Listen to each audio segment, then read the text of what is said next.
अव्यक्ताद्व्यक्तयः सर्वः प्रभवन्त्यः रागमे रात्र्यागमे प्रलीयन्ते तत्रैवाव्यक्तसंज्ञके।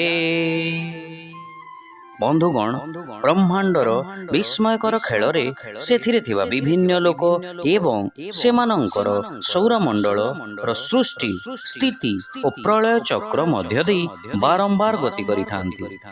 ବ୍ରହ୍ମାଙ୍କର ଗୋଟିଏ ଦିନ 432 ଲକ୍ଷ ବର୍ଷର ଗୋଟିଏ କଳ୍ପ ହୋଇଥାଏ। ମହଲୋକ ପର୍ଯ୍ୟନ୍ତ ସମସ୍ତ ସୌରମଣ୍ଡଳ ବିଲୋପ ହୋଇଯାଇଥାନ୍ତି।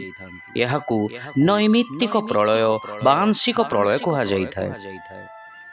ଶ୍ରୀମଦ୍ ଭାଗବତମ୍ରେ ସୁଖଦେବ ପରୀକ୍ଷିତଙ୍କୁ କହୁଛନ୍ତି, ଯେପରିକି ଗୋଟିଏ ପିଲା ଦିନ ବେଳେ ମାଟିର ଅନେକ ଖେଳନା ଆକୃତ କରିଥାଏ ଓ ଗଢ଼ିଥାଏ ଏବଂ ଶୋଇବା ପୂର୍ବରୁ ସେ ସମସ୍ତଙ୍କୁ ଭାଙ୍ଗି ଦେଇଥାଏ।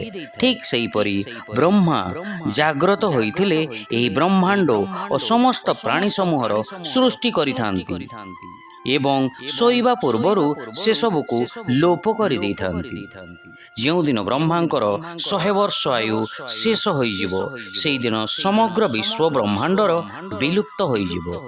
ଏହି ସମୟରେ ସମୟ ମାଇକ ଜଗତର ଅନ୍ତ ହୋଇଯିବ, ଯେଉଁଥିରେ ପଞ୍ଚମହାଭୂତ ପଞ୍ଚତତ୍ତ୍ୱରେ ଲୀନ ହୋଇଯିବ। ପଞ୍ଚତତ୍ତ୍ୱ ଅହଙ୍କାରରେ ଲୀନ ହୋଇଯିବ, ଅହଙ୍କାର ମହାନରେ ଲୀନ ହୋଇଯିବ ଏବଂ ମହାନ ପ୍ରକୃତିରେ ଲୀନ ହୋଇଯିବ। ପ୍ରକୃତି ମାଇକ ଶକ୍ତିର ସୂକ୍ଷ୍ମ ରୂପ ଅଟେ। ବନ୍ଧୁଗଣ, ମାୟା ନିଜର ମୌଳିକ ରୂପରେ ପରମ ବ୍ରହ୍ମ ମହାବିଷ୍ଣୁଙ୍କ ଶରୀରରେ ଅବସ୍ଥାନ କରେ।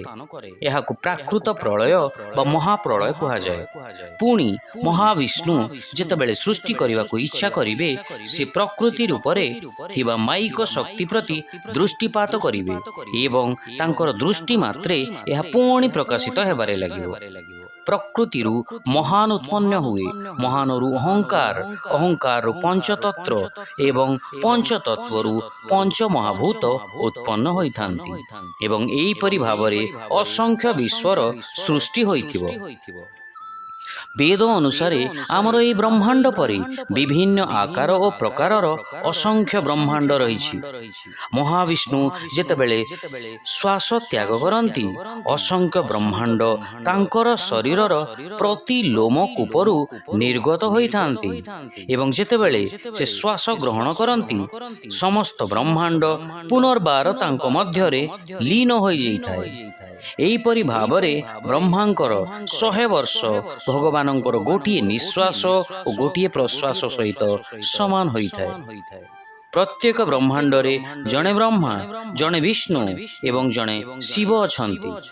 ସୁତରାଂ ଅନନ୍ତ ବ୍ରହ୍ମାଣ୍ଡରେ ଅନନ୍ତ ବ୍ରହ୍ମା, ବିଷ୍ଣୁ ଓ ଶିବ ଅଛନ୍ତି ଏବଂ ପ୍ରତ୍ୟେକ ବ୍ରହ୍ମାଣ୍ଡର ବିଷ୍ଣୁ ମହାବିଷ୍ଣୁଙ୍କର ସ୍ୱରୂପ ଅଟନ୍ତି। ଶିକ୍ଷା ବ୍ରହ୍ମାଙ୍କର ଦିବସ ପ୍ରାରମ୍ଭରେ ସମସ୍ତ ପ୍ରାଣୀ ଅପ୍ରକଟ ଅବସ୍ଥାରୁ ପ୍ରକଟ ହେବାକୁ ଆରମ୍ଭ କରିଥାନ୍ତି ଏବଂ ରାତ୍ରିର ଆଗମନରେ ସମସ୍ତ ଶରୀରଧାରୀ ପ୍ରାଣୀ ପୁନର୍ବାର ସେହି ଅପ୍ରକଟିତରେ ସମାହିତ ହୋଇଯାଇଥାନ୍ତି। At the advent of Brahma's day, all living beings emanate from the unmanifest source, and at the fall of his night, all embodied beings again merge into their unmanifest source. Hare Krishna.